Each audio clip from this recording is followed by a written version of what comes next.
네, 한 주를 시작하는 월요일 시간에 담긴 재미있는 과학 이야기를 들어보는 푸드톡톡 시간입니다. 네, 이혜리 기자와 함께하겠습니다. 안녕하세요. 안녕하세요. 네.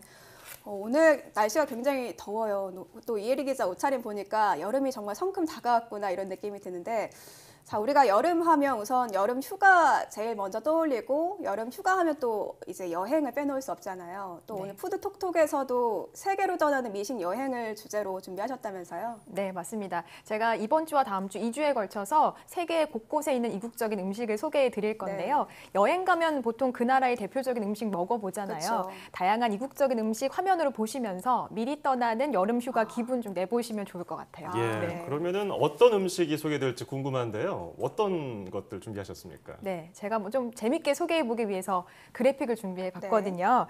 처음으로 가볼 나라는 바로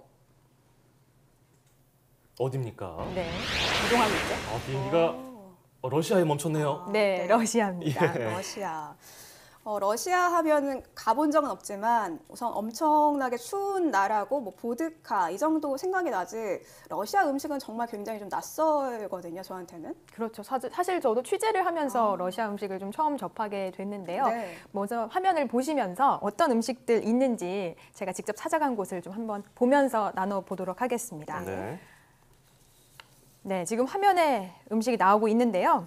네, 저거는 샐러드 같이 보이기도 하고요. 네, 맞습니다. 러시아에서는 이제 춥기 때문에 말 그대로 이 생채소가 굉장히 귀하거든요. 네. 샐러드를 먹더라도 저렇게 익혀서 만들어 먹습니다. 저게 바로 익힌 채소를 마요네즈와 버무려서 만든 샐러드입니다. 굉장히 맛있었어요. 저도 먹어봤는데. 맛있어 보이네요. 입맛에 잘 맞나요? 네, 맛있더라고요. 네. 네, 그리고 이제 두 번째로 지금 다른 요리가 좀 나왔는데요. 네. 저거는 수프입니다. 네, 붉은색의 수프인데요. 굉장히 먹음직스럽게 생겼는데 약간 토마토 같기도 한데요. 네, 예, 저 주재료는 이제 빨간 무처럼 생긴 비트하고 거기에 말씀하신 대로 토마토하고 양배추를 섞어서 고기도 소고기를 넣어서 푹 끓인 거예요. 그러니까 아까 처음에 말씀드린 대로 생채소가 귀하기 때문에 저런 식으로 수프 형태로 만들어서 채소를 먹습니다. 든든할 것 같아요. 저거는 좀 얼큰하니 우리나라 국이랑 비슷할 것 같은데 맞아요. 어떻게 입맛에 맞던가요? 네, 얼큰하진 않았지만 국처럼 정말로 국처럼 좀 든든하게 한 끼를 채울 수 있는 그런 음식이라는 생각이 들었고요.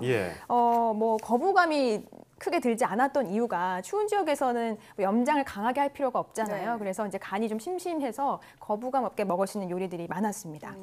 아무래도 더운 나라에 가면은 그 향신료 향이 너무 강해서 현지 음식 잘 못 드시는 분들도 많이 계시잖아요. 근데 러시아는 춥다 보니까 그 반대인데, 이혜리 기자 설명 듣고 보니까 이 기후와 음식 정말 좀 연관성이 깊은 것 같다는 생각이 드네요. 네, 맞아요. 그러니까 요리 곳곳에 그런 기후적인 특징이 다 들어 있었는데 대표적인 예가 이제 스메타나라는 소스예요. 이제 우유로 만든 사워크림이다라고 생각을 하면 되는데, 이게 국민 러시아의 국민 소스라고 불릴 정도로 많은 섭취가 이루어지고 있는 건데, 아까 보여드린 그 스프에다가 소스를 넣어서 먹게 되는데, 그렇게 되면 이제 유지방을 또 섭취를 할 수 있기 때문에 또 지방이 귀하잖아요, 추운 지역에서는. 그쵸. 그래서 그런 식으로 또 지방을 섭취하는 모습을 볼 수 있었습니다. 예, 귀한 지방. 그러면 고기는 뭘 주로 먹던가요? 네, 뭐 소고기, 돼지고기, 양고기 다양하게 먹는데요. 고기 네. 같은 경우도 꼬치 형식으로 구워서 먹는 방법을 많이 볼 수 있었는데, 지금 화면에서 이제 보이는 게 양고기예요. 맛있겠네요. 양고기를 저렇게 꼬치에 키워서 먹었는데 예. 막 말씀드렸던 대로 뭐 간이라든지 향이 강하지 않아서 고기 본연의 맛을 느낄 수 있었습니다.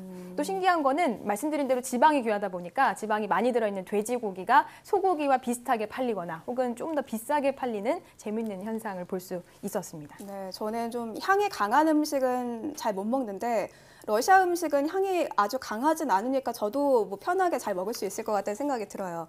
자, 그럼 이번에는 러시아 다음에 어떤 나라로 또 떠나볼까요? 네, 아까 제가 지도를 보여드렸는데 함께 또 지도 보시면서 이동해 볼게요. 네. 지금은 멀리 갔네요. 나이지리아, 멀리 네. 갔네요. 네. 아프리카 서부에 있는 나이지리아로 왔습니다. 뭐 시차 적응은 잘 하고 계시죠? 예, 괜찮습니다. 러시아에 있다가 뭐 추운 곳에 있다, 북반구에 있다, 남반구 나이지리아로 왔는데 어떤 차이가 있을까요? 네, 백문이 불여일견. 화면 보시면서 제가 나이지리아 음식의 세계로 소개해 보도록 하겠습니다. 예. 지금 화면에 나가고 있는 게 이제 나이지리아 음식인데요. 역시 수프랑 동그란 빵처럼 보이는 음식 보이시죠? 예. 약간 공깃밥을 눌러놓은 것 같이 생기기도 했어요. 네, 저 음식이 바로 푸푸라는 건데요. 원래는 이제 얌이라고 하는 마와 비슷한 재료를 갈아서 혹은 뭐 쌀을 갈아서 이런 곡물을 갈아서 만든 건데요. 정말 빵이나 뭐 네. 밥같이 느껴지는 계속 예. 먹게 되는 그런 맛이었어요. 실제로 우리가 먹는 떡같이 보이기도 하고 오늘 우리 의상 색깔이 저 맞는 음식하고 것 색깔이 같아요. 비슷해 보이기도 해요. 네, 떡 예. 얘기하셨는데 뭐 떡처럼 그렇게 뭐 찰기가 느껴지지는 않았는데 예. 씹을수록 고소하고 단맛이 느껴지는 그런 맛이었습니다. 그러면 그 옆에 놓여 있던 거는 스프인가요? 네, 에구시 수프라는 아프리카 그 나이지리아의 수프인데요. 러시아 수프와는 좀 상반된 매력이 있었어요. 네. 호박씨를 주재료로 해서 여러 재료를 갈아서 만든 건데요. 뭐 구수한 맛이 좀 많이 느껴졌고 생각보다 그렇게 낯설진 않았는데 나이지리아 음식 대부분에 좀 향이 많이 들어있는 향이 좀 강하게 느껴지는 특징은 있었습니다. 예. 뭐 영상을 보니까 어떻게 보면 우리나라의 밥과 국 요 정도로 봐도 될 것 같은데요. 네, 맞아요. 제가 그 나이지리아 음식 식당을 운영하고 있는 사장님한테 여쭤보니까 네. 이 나이지리아 음식, 뭐 나이지리아를 포함해서 아프리카 음식의 특징은 수프다라고 얘기를 할 정도로 수프에 대한 자부심이 컸거든요. 관련 내용 인터뷰를 함께 보시고 조금 더 얘기 나눠보겠습니다. Because we don't have much of side dishes like Korean food, so we have more of soup rather than all those small side dishes. It comprises of all those ingredients or all those side dishes that makes that is the difference between the other continent.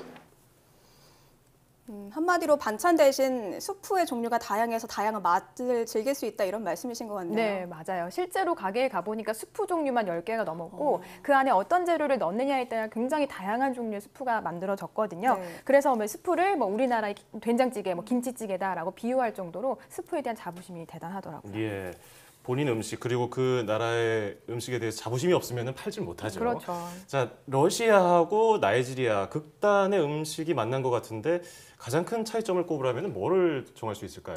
저는 향신료를 좀 꼽을 것 같아요. 네. 향신료 사실은 러시아 음식은 나이지리아 음식에 비해서 굉장히 심심하고 밋밋하다라고 느낌이 들 정도로 굉장히 좀 향신료가 덜 들어 있었는데 향신료가 이제 더운 지방에서는 음식이 변질되는 것을 막고 그리고 또 소화 촉진, 항염 작용 이런 것들을 하기 때문에 네. 무더위에 입맛이 떨어질 때 이런 향신료를 이용해서 입맛을 돋운다거나 혹은 뭐 더위로 인해서 신체에 생길 수 있는 질병들을 막아주는 역할을 해서 더운 지역에서는 향신료가 좀 많이 쓰이지 않았나 이런 추측을 해볼 수 있을 것 같습니다. 네, 뭐 향신료도 차이가 크겠지만 제가 봤을 때는 약간 요리하는 스타일 같은 것도 좀 굉장히 달라 보였거든요. 네, 사실 주식부터 확연하게 다른데요. 뭐 네. 러시아는 호밀을 주로 먹는다면 아프리카는 곡물이 다양하기 때문에 뭐 쌀, 밀 비롯해서 옥수수, 얌까지 다양하게 먹었고요. 고기 같은 경우는 반대로 러시아가 많았는데요. 러시아는 또 지방이 많이 필요한 곳이기도 하고 해서 다양한 고기들을 열량을 높이는데 주로 사용해서 먹고 있었습니다. 예. 기후에 따라서 음식 문화가 다르게 형성된 걸 보니까 굉장히 흥미롭네요, 또. 네, 뭐 예. 기후 차이에 따라서 정말 두 요리의 매력이 확연하게 달랐어요. 네. 사실 요즘에는 먹는 게 단순히 배 채우는 것 이상의 의미를 갖고 있잖아요. 그래서 사실은 다양한 이국적인 음식을 먹는 거에 대한 거부감도 많이 줄어든 시대이기도 하고 이걸 통해서 새로운 문화를 접하는 게 또 쉽게 이루어지는 시대다 보니까 그런 다양한 음식 먹으면서 문화를 또 접해보는 즐거움 찾아보시면 좋을 것 같아요. 네, 오늘 즐거운 미각 여행 잘 들었습니다. 다음 주엔 또 어떤 나라로 가볼지 굉장히 기대가 되네요. 오늘 고맙습니다.